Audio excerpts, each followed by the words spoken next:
नमस्कार, मैं doctor Rajat Jangid, professor, Mahatma Gandhi hospital, department of orthopaedics, Jaipur. दोस्तों, हमारे डिपार्टमेंट ऑफ ऑर्थोपेडिक्स में स्पोर्ट्स मेडिसिन की सेवाएं भी दी जाती है और मैं एक स्पोर्ट्स मेडिसिन एक्सपर्ट के रूप में यहाँ पिछले 10 साल से कार्य कर रहा हूँ। तो दोस्तों, आज के वीडियो में मैं आपको जानकारी दूंगा कि स्पोर्ट्स इंजरी क्या होती है और स्पोर्ट्स इंजरी से कैसे बचा जा सकता है।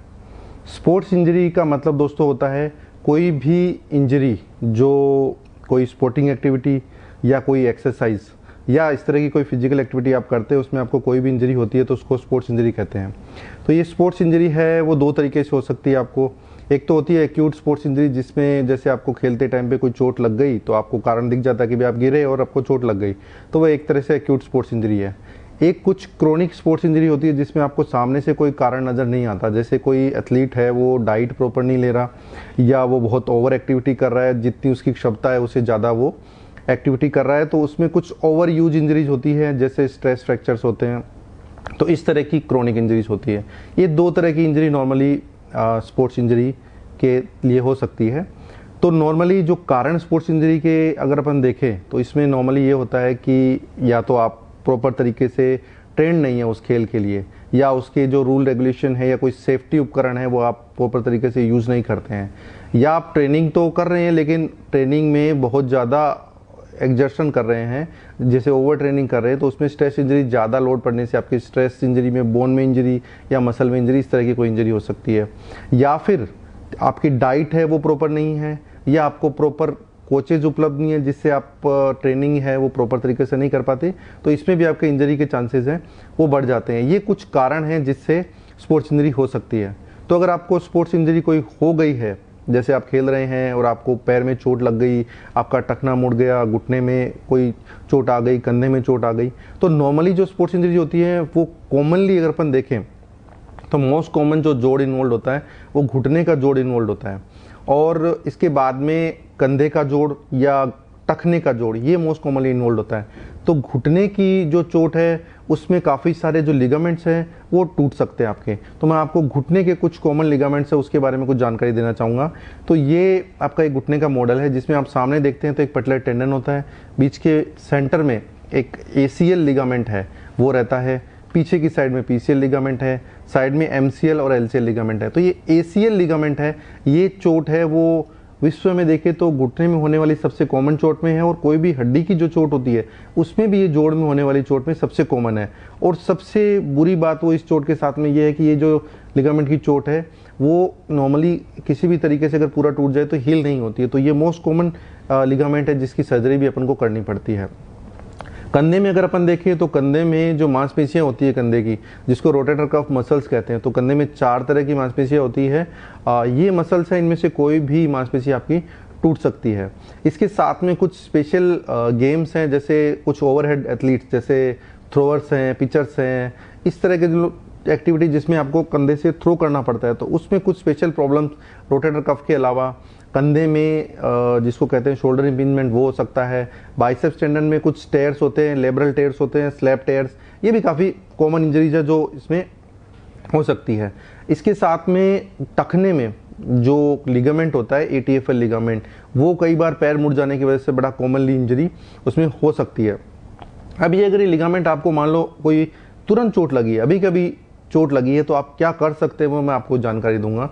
उससे में सबसे पहले तो ये है कि आप जो जिस पार्ट में आपको चोट लगी है उसको सेपरेट करें। आपको अगर इंजरी हो गई है किसी एथलीट को तो उसको मैदान से बाहर लेकर जाएं। उसके बाद में एक प्रोटोकॉल आपको फॉलो करना रहता है, उसको कहते हैं प्राइस प्रोटोकॉल।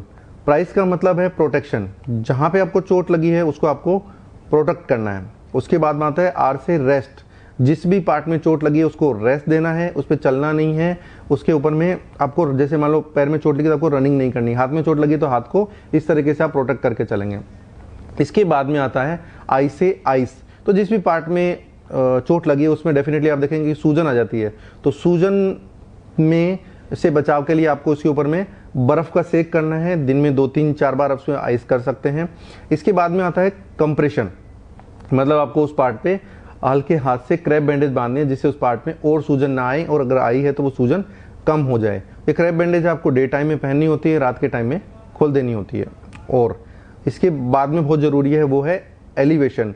जिस भी पार्ट में आपको चोट लगी है, हाथ में या पैर में, उस पार्ट को, जैसे हाथ में लगी तो हाथ को इस तरीके से ऊपर की तरफ रखेंगे, पैर में अगर चोट लगी है तो आपको ये 2 तकिए लगा के इस पैर को ऊपर की तरफ में रखेंगे, जिसमें जो ये रहे कि जो आपके जिस भाग में चोट लगी है वो जो अपना हार्ट है उससे थोड़ा सा ऊपर रहे, तो जो सूजन उसमें आ रही है वो ग्रेविटी की वजह से नीचे की तरफ में आ जाएगी और सूजन कम होने लगी। तो दोस्तों ये प्राइस प्रोटोकॉल फॉलो करके आप अपनी जो इंजरी है उसको बढ़ने से रोक सकते हैं और कुछ हद तक उसको ठीक करने में भी आपको मदद मिलती है। डेफिनेटली ये सलाह देना चाहूँगा कि पूरा ट्रीटमेंट स्वयं नहीं करें। जैसे आपको चोट लगी तो एक एक्सपर्ट की सलाह लें, वो इसके हिसाब से हो सकता है। एक्सपर्ट जो मैंने आपको बेसिक चीज़ें बताई वो आपको फॉलो करनी है। एक्सपर्ट इसके बाद में हो सकता है वो आपके एक्सरे कराए, MRI कराए या आपको इससे भी फर्दर आगे ट्रीटमेंट एडवाइस करे, पर ये एक बेसिक ट्रीटमेंट था जो आप कर सकते हैं। इसके अलावा जैसे जो क्रोनिक इंजरी है, जैसे मैंने आपको बताया कि जो चीज़ में आपको कारण प्रत्यक्ष रूप से नहीं दिखता, तो उसमें इलाज से ज़्यादा ज़रूरी है बचाव। तो स्पोर्ट्स इंजरी के प्रिवेंशन के लिए ज़रूरी है कि आप सबसे पहले तो जब भी गेम के लिए अपना स्टार्ट करते हैं तो सबसे पहले ज़रूरी है कि आप प्रॉपर वार्म अप करें। वार्म अप में जनरल वार्म अप, और जैसे मान लो स्पेसिफिक आप कोई पार्ट का एक्सरसाइज करते हैं, कोई आपका गेम स्पोर्ट्स पर्टिकुलर है तो उस पर्टिकुलर पार्ट का वार्म अप, तो general warm up, specific warm up. उसके बाद में ज़रूरी है स्ट्रेचिंग। स्ट्रेचिंग में पूरी बॉडी की स्ट्रेचिंग, फिर अकॉर्डिंग टू योर स्पोर्ट उसकी भी उस पार्ट की भी स्ट्रेचिंग और वार्म अप से आपकी मसल की फ्लेक्सिबिलिटी अच्छी रहेगी, मसल की पावर अच्छी रहेगी, आपकी कोर स्ट्रेंथ अच्छी रहेगी, तो इससे आपकी इंजरी की चांसेस कम हो जाएगी। इसके अलावा गेम में ज़रूरी है कि आप गेम के नियमों का पालन करें, उसकी प्रॉपर ट्रेनिंग लें। अगर कोई सेफ्टी गार्ड, सेफ्टी इक्विपमेंट जैसे हेलमेट, माउथ गार्ड या और सिन गार्ड, इस तरह की अगर आपके सेफ्टी इक्विपमेंट आपके किसी पर्टिकुलर गेम में ज़रूरी है तो वो भी आप उसका पालन करें। अगर आपको कोई इंजरी मान लो थोड़ी बहुत हुई है तो उसका समय से ट्रीटमेंट भी ले, जिससे इंजरी है वो फर्दर ज़्यादा बढ़े नहीं। तो दोस्तों इस वीडियो में मैंने आपको पूरी जानकारी दी कि इंजरी है, स्पोर्ट्स इंजरी है, वो क्या होती है, किस कारण से हो सकती है, किस टाइप की है, और बेसिक उसमें आप बचाव के लिए क्या कर सकते हैं। तो दोस्तों आशा है ये आपको वीडियो पसंद आएगा और इससे आपके जो स्पोर्टिंग करियर है उसमें कुछ आपको लाभ होगा।